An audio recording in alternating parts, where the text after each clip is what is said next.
Well, hi. I'm holding some guy hostage in an Arby's bathroom and I'm forcing him to watch Legally Blonde on loop.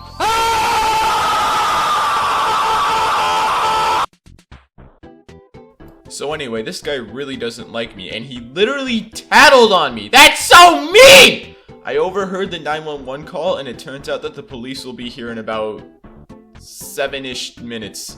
So I tried to watch a YouTube video about how to beat up an entire police squadron in Minecraft, but I got the entire Lego movie as an ad and I can't skip it, so I guess I'm going to have to improvise.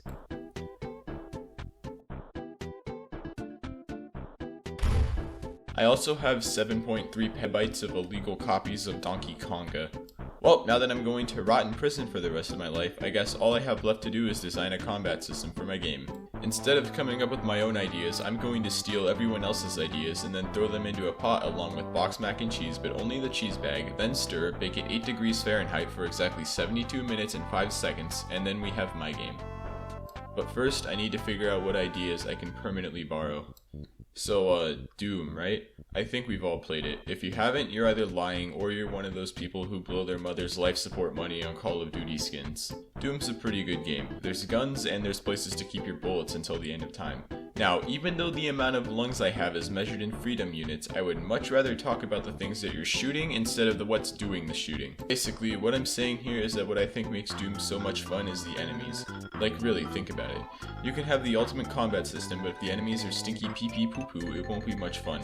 I think this is the problem that Breath of the Wild has. It has a pretty good combat system, but it gets old quick because you'll be running into the same 3 or 4 enemies the entire game. But Doom doesn't have this problem because it doesn't depend on one-on-ones. See, every fight in Breath of the Wild is basically the same, but Doom's battles will change completely if one of the enemies decides to be a silly goofster and eat a pickle in the corner. Who you target, where you run, and how aggressive you are can be completely different if 1 or 2 enemies are even moved just a bit. And that's because each Doom enemy does completely different things, which will obviously cause a different player reaction.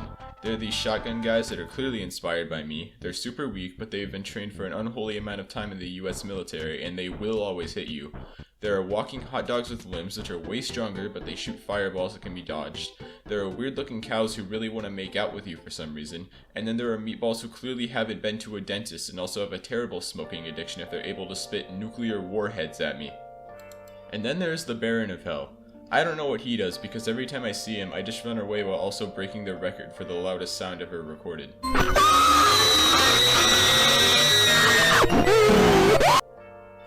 But anyway, every enemy in Doom has a simple, unique attack pattern, which is easy to remember.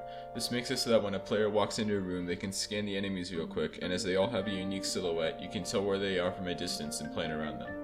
But yeah, the first ingredient for my Shrek 2 Monopoly pizza of a combat system is the enemies from Doom. So now I can commit digital war crimes, but I have no way to avoid the war crimes that will be enacted on me. So I should probably make a way for the player to avoid getting a firing squad execution every few seconds. So first, I'm going to need a game to steal from. It won't even be robbery anymore because it was done in self-defense. Melee is a game where you can watch grown men literally sweat from a children's party game, and I love it. Anyway, Melee is famous for how janky it is. One of the things most affected by the jank is the movement. It's so overly complicated that it's fun.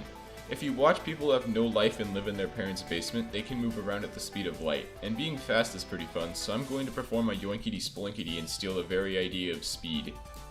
This is what I tried to do in my last game, but I found out that just being able to move really fast isn't that fun, and it's more fun if you have to earn and maintain that speed.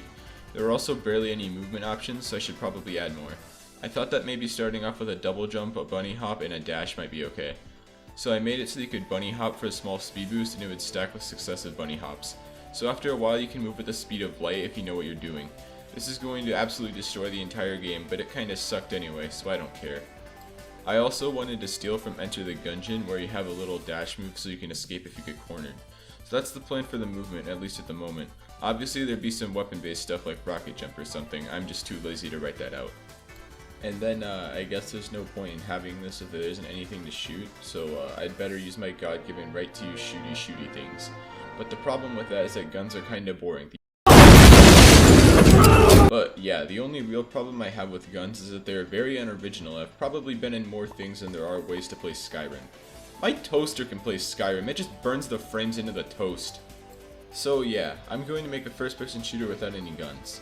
I want all the weapons to be different and have a primary fire and an alt fire because every weapon in this game should have more than one use. I think it's fun when games do that. For example, in Metal Gear Solid, the Nikita could be used as a weapon, but it could also be used as a drone of sorts to see what was in the next room before you run in. The weapons I have added right now are an eraser sword thing, Coke and Mentos, and a chakra, which isn't a needlessly obscure reference to anything, don't ask. The eraser can either be used to block attacks or whack someone's pee-pee. The chakra is just a projectile, but it can be charged to shoot like 4 of them. The Coke can be used to rocket jump, but can also be placed as a time bomb of sorts. And then you can combine it with the eraser so that you don't take any damage from the rocket jumps.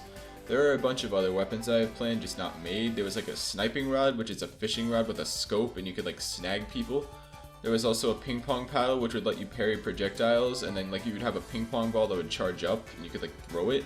And then you could have like robot hands, you could pick people up and throw them for some reason because haha funny moment. And then I was thinking maybe you could hold like 3 or 4 weapons in your loadout, but that may or may not change. I don't really know yet. I also wanted to have a combo system where you could like do more damage the higher your combo meter was, but that honestly sounds like a recipe for disaster because there's always going to be that one tryhard on his way to rack up a 300 hit combo and then one-shot the final boss. The reason I won't say much about that is because it will probably go about as well as the time I tried to take over Little Caesars, but that's a story for another day. Anyway, we have a terrible excuse for a combat system, but what's the point of fighting if there's nowhere to fight at? The way this game was going to work was that it's an RPG, but instead of having turn-based fights, it's an FPS game. So you'd walk into an enemy and then you'd be teleported to like a Toys R Us or something, and that's where you'd fight. That's probably why they go bankrupt every 12.394 seconds. So I have a lot of options when it comes to how maps work. I could just steal maps from CSGO and it would probably work just fine. I'm trying to decide whether I want to make the battles like one wave of a PvE game or like a team deathmatch. There's really no advantages or disadvantages to either option, I'm just too lazy to try both of them. Speaking of team deathmatches, I also wanted the player to have teammates like in Kingdom Hearts. The only problem with that is that they will either be as effective as an iceberg lettuce that got run over by every car in every Fast and Furious movie and then got hooked up to an electric chair. Either that or they'd be literally unstoppable and do all the work while you just kinda watch. But if they did work, there'd be a fast melee combat guy, a guy who can heal you, a tank, and then a sniper man. And then I got lazy and decided that there won't be much more than that. You'd probably be able to pick which teammates you fight with and then maybe be able to change the loadout just a bit. I have no idea what I'm doing.